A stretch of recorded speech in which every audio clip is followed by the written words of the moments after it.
Good day, everyone. Today we are going to dive into an important topic about protein. What happens if we do not have enough protein? Do you know that protein is just not for bodybuilders? It is essential for everyone. Your body is going to send you some red flags if you do not have enough protein for your body. You might feel that your energy level drops. You may be feeling tired and sluggish for the whole day. Second, muscle loss.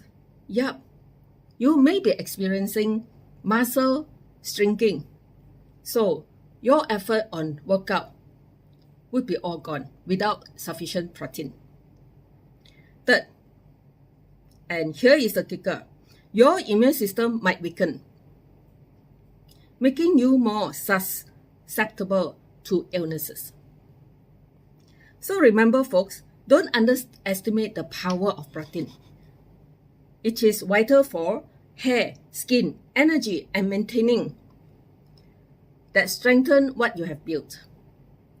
So, if you found that this video informative, give it a thumbs up and share it with friends who might need it. And for more health tips, be sure to subscribe. Thanks for tuning in, and until next time, stay healthy.